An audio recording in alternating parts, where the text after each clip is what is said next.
I'm breaking down the top 10 pitchers for the Chicago Cubs since 2004. That's the last 20 years. Who makes the list? Who's the best? Let's take a look.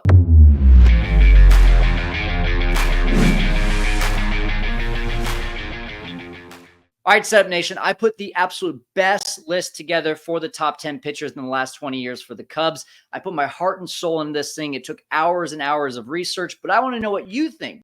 Is this the right list? Am I missing anyone? Would you rearrange anyone? Put it in the comments down below. All right, let's talk about the 3 pre-qualifiers for this before we jump in. Number 1, they had to pitch for the Cubs for at least 3 full seasons. Number 2, they had to have a F-WAR, that's according to Fangraphs, of 5 or above during that time. And number 3, had to get certain feelings. There was a feelings chart in this one too. Now this starts in 2004, and that means the player must have played in at least 3 seasons after 2004. So although you will want Greg Maddux on this list, he doesn't qualify because he was traded midway through his 3rd season in 2006. And despite Kyle Farnsworth being great at throwing fastballs and tackling dummies who think they can take him on, he didn't have enough seasons to qualify either. Now let's be honest, Setup Nation, aside from the standouts during the Cubs' amazing stretch from 2015 to 2017, there really haven't been many surefire all-star pitchers. So while this list wasn't too tough to make, it was definitely tough to order properly. So let's start with number 10, Travis Wood. Travis played for the Cubs for 5 seasons, 2012 to 2016. Overall, a pretty modest F-WAR at 6, but he does have a World Series ring. Many people forget he was on the World Series team, and he even hit a home run during that playoff push. But Wood was most definitely at his best in the 2013 season when he posted a 3.11 ERA through exactly 200 innings and made an All-Star team. He was especially solid out of the pen in 2016, the championship year, 77 appearances and a 2.95 ERA. But what's maybe even more impressive than that is Wood hit 7 home runs as a Cub. In fact, he hit 3 home runs in back-to-back seasons in 13 and 14. So maybe his bat was the real reason that he made this list. Coming in at number 9, the wild and crazy Carlos Marmol. Now, I'm especially talking about the 2007 to 2010 version of Marmol.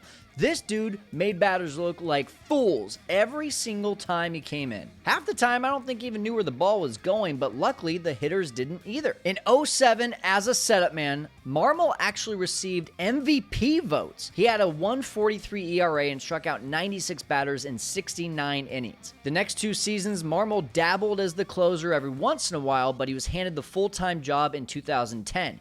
In that season, he saved 38 games, struck out 138 batters in just 77 innings, but he also walked 52 batters. Like I said, stuff was so filthy, he really didn't know where it was going. He tailed off the last couple years of his career, but it's swings like this one off of Marmol that are etched in my mind forever. Number 8, the pride of Notre Dame, Jeff Samardzija. Jeff pitched for the Cubs for 7 seasons before getting traded at the peak of his career to the Oakland A's in 2014.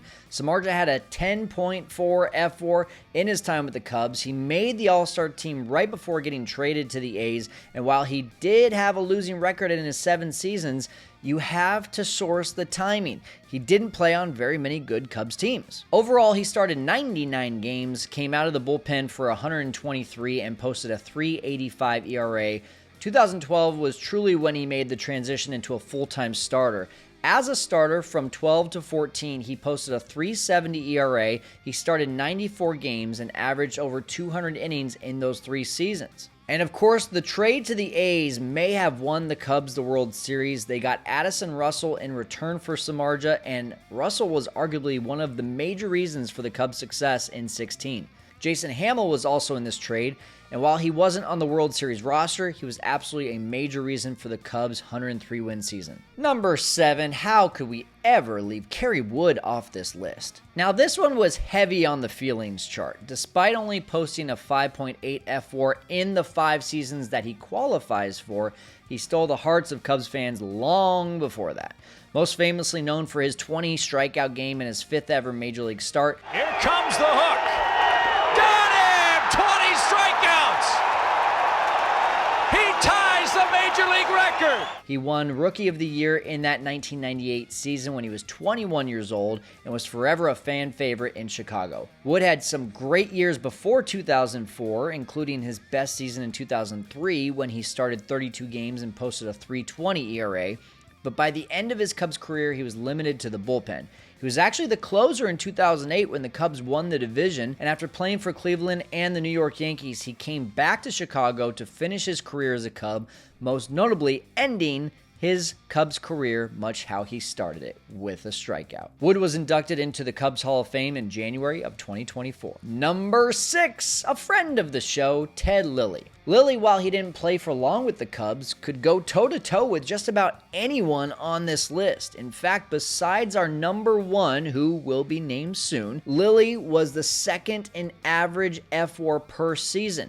He had a 13 WAR in 4 seasons with the Cubs, which averaged 3.3 F-WAR per year. Lilly had some decent seasons before coming to Chicago, but something really clicked once he put on the blue pinstripes. And unlike his time in Toronto, he didn't have a fight with his manager, Lou Piniella, but he did have a funny story when I sat down with him. And he's checking on me to make sure I'm okay. And I said, yeah, I'm fine, Lou. And I said, but hey, your fly's down. and he kind of looked down subtly, like he knew it was down. And he said to me, "Don't worry about me, kid. I'm just out here trolling." If you want to see that full interview, it's in the description below.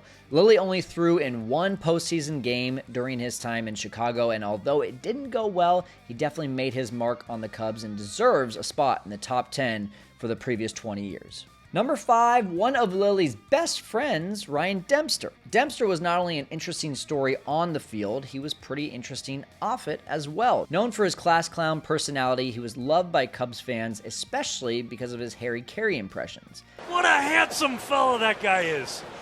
Joe Madden's pretty attractive as well. In 9 seasons, Demp posted a 19.4 F-WAR, 381 ERA, won 74 games, and saved 87.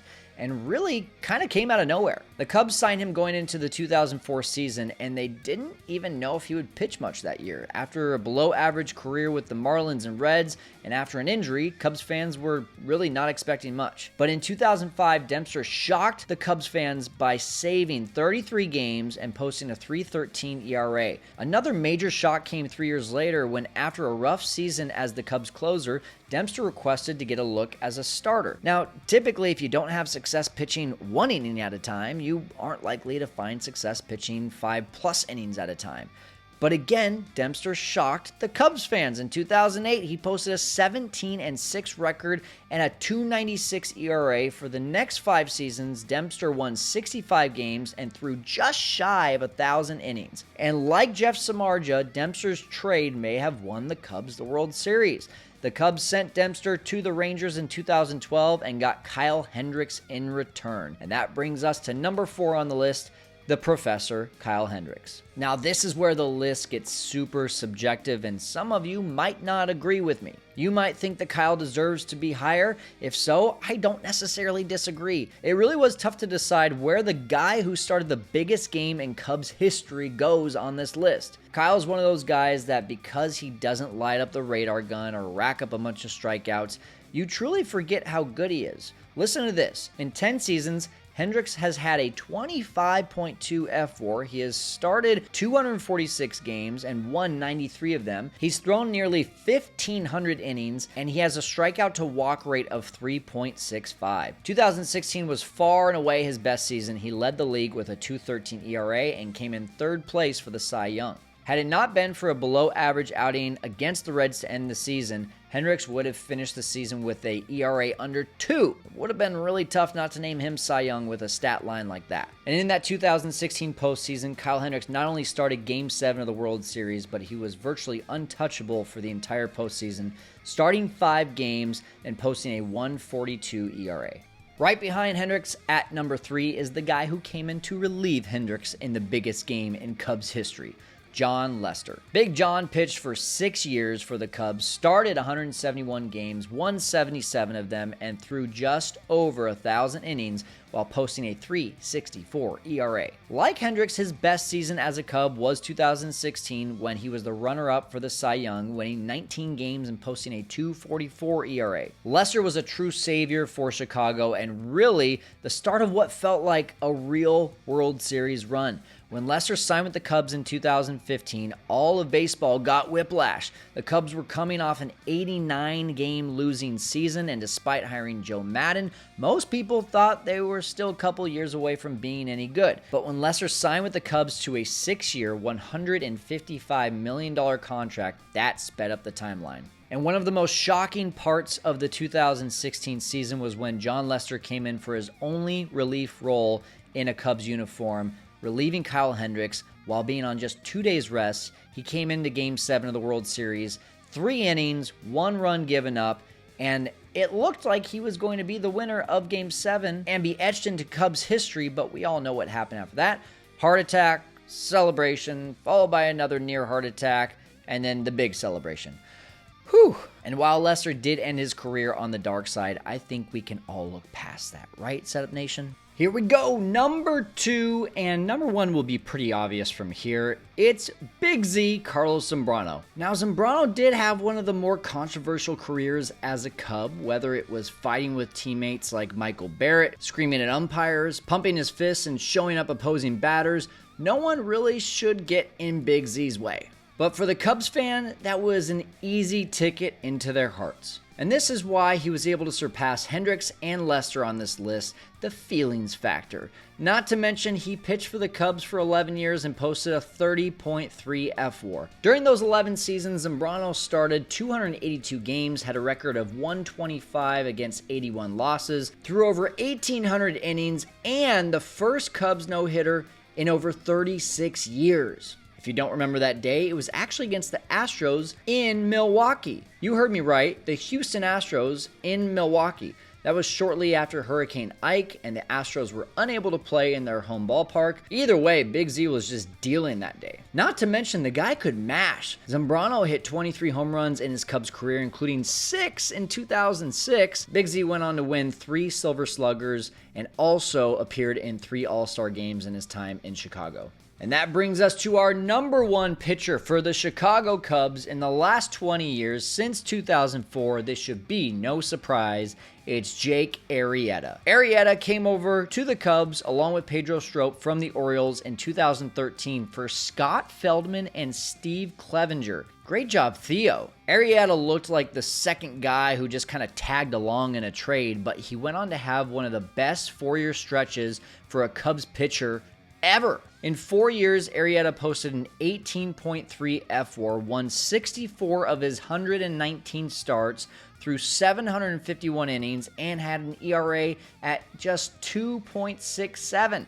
He was an All-Star in 2016, but 15 was when the true magic happened. On June 16th, Arrieta got beat up by Cleveland. He gave up 4 runs in 5 innings, and that game was apparently the wake-up call that Arrieta needed. In his next game, Jake the Snake pitched a complete game 4-hit shutout, and he never looked back. That started a stretch of 20 games where he was the closest thing to a video game character. Arrieta won 16 of those starts, posted a .86. That's right, 0.86 ERA, struck out 147 batters in 147 innings while only walking 27, and batters only hit 151 off of him with a .210 slugging percentage. He only gave up 2 home runs in that 147 inning stretch. Not to mention, he threw 4 complete games during that time, threw at least 8 innings in 8 of the 20 games, and he capped it off with a no-hitter in LA against the Dodgers on September 22nd, the first for a Cub since Carlos Zambrano's in 2008. Arrieta was an easy decision for the 2015 Cy Young, and he carried that into the first half of 2016. In his first 16 starts of the 16 season, he won 12 games, threw another no-hitter, and posted a .210 ERA.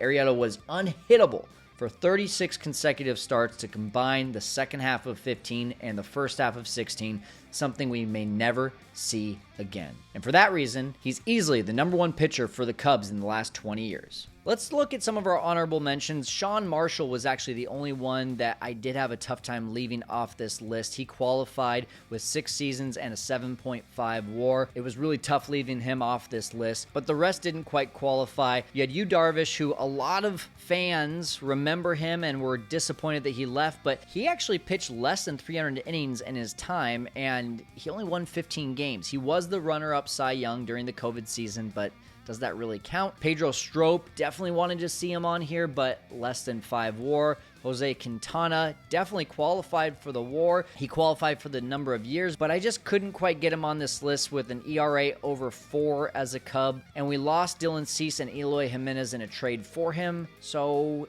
the feelings on this one, not so great. Jason Hamill had a really good tenure with the Cubs, but he didn't quite reach 3 full seasons, nor did he have over a 5 WAR. He won 33 games, though, in 33 seasons and had a 3.5 ERA.